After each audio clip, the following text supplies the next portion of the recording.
আসসালামু আলাইকুম প্রিয় শিক্ষার্থী, আজকের এই পর্বে আমরা দ্বিতীয় অধ্যায় টাইপ 5 এর কোশ্চেন আলোচনা করব। তো আমাদের টাইপ 5 এর বিষয়টা হচ্ছে কি তথ্য অধিকার আইন। তো তথ্য অধিকার আইন থেকে আমাদের কি প্রশ্ন আসে আমরা একটু দেখি। আচ্ছা, 62 নম্বর কোশ্চেনে কি বলতেছে যে তথ্য অধিকার আইন জাতীয় সংসদে গৃহীত হয় কখন। আচ্ছা দেখো, জাতীয় সংসদে গৃহীত হওয়া, এই গৃহীত হওয়া আর হচ্ছে কি যে পরবর্তীতে এই যে গৃহীত হলে যে সেটা আইনে পরিণত হবে এমন না। প্রথমে ওই জিনিসটা গৃহীত হবে, তারপরে রাষ্ট্রপতি সেটা সম্মতি দিবে। তারপরে এখন বলতেছে তথ্য অধিকার আইনটি মূলত জাতীয় সংসদে গৃহীত হয় 30শে মার্চ 2009 সালে। কত দেখো এখানে 30শে মার্চ 2000 কত সালে 9 সালে।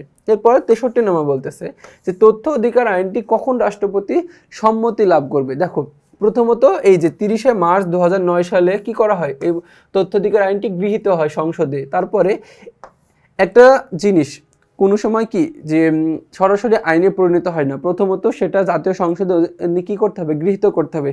গৃহীত হওয়ার পরে রাষ্ট্রপতি সম্মতি লাভ করবে, রাষ্ট্রপতি জিনিসটা দেখবে, রাষ্ট্রপতি দেখার পরে যদি কি রাষ্ট্রপতি মনে করে যে এটার আইনে পরিণত করা যাবে, তখন সেটা কি তিনি সম্মতি দিবেন। তার সম্মতি লাভের পরে সেই জিনিসটা আইনে পরিণত হবে। এখন বলতেছে তথ্য অধিকার আইনটি কখন রাষ্ট্রপতি সম্মতি লাভ করে। তো আমরা বলতেছি যে মূলত 5ই এপ্রিল 2009 সালে। দেখো 30শে মার্চ হচ্ছে কি মূলত গ্রহণ করা হয়, গৃহীত হয়। তারপরে এই 5ই এপ্রিল কি করা হয় 2009 সালে ওই আইনটি রাষ্ট্রপতি সম্মতি লাভ করে। এরপর 64 নম্বর কোশ্চেনটা, 64 নম্বর বলতেছে যে তথ্য প্রাপ্তির ক্ষেত্রে দায়িত্বপ্রাপ্ত কর্মকর্তা কত দিবসের মধ্যে অনুরোধকৃত তথ্য সরবরাহ করবেন। তো আমরা বলতেছি যে তথ্য প্রাপ্তির ক্ষেত্রে দায়িত্বপ্রাপ্ত কর্মকর্তা মূলত অনধিক 20 কর্মদিবস, কি অনধিক 20 কর্মদিবসের মধ্যে সেই তথ্যটা কি সরবরাহ করবেন। এরপর 65 নম্বর কি বলতেছে যে তথ্য অধিকার আইনের মাধ্যমে কি হয়, জনগণের শাসন প্রতিষ্ঠিত হয়, নাকি অবাধ তথ্য প্রবাহ নিশ্চিত হয়, নাকি কি মৌলিক অধিকার সংরক্ষিত হয়। তো আমরা বলতে পারতেছি যে তথ্য অধিকারের আইনের মাধ্যমে আমরা কি এই তিনটা হয়ে থাকে, জনগণের শাসন প্রতিষ্ঠিত হয়, অবাধ তথ্য প্রবাহ নিশ্চিত হয় এবং কি মৌলিক অধিকার সংরক্ষিত হয়, মানে কি 1, 2 এবং 3।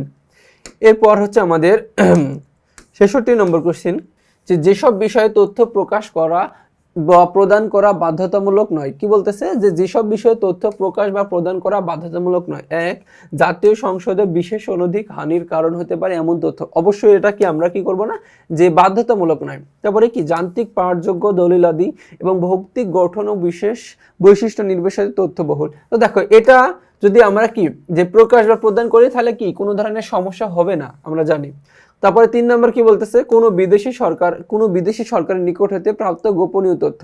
তো দেখো এই বিদেশি সরকারের নিকট হতে কি গোপনীয় যদি প্রাপ্ত তথ্য আমরা প্রদান করি তাহলে কি অনেক সময় কি বাধ্যতামূলক নয় এটা আমাদের। তার মানে 1 এবং 3। তো 1 এবং 3 আছে হচ্ছে আমাদের কি খতে আনসার। তো দেখো, তো এরই মাধ্যমে আমরা কি টাইপ 5 এর সকল এমসিকিউ কি আলোচনা করে ফেললাম। তো পরবর্তীতে তোমাদের সাথে আবার দেখা হবে, ততক্ষণ পর্যন্ত তোমরা সুস্থ থেকো, ভালো থেকো, আসসালামু আলাইকুম।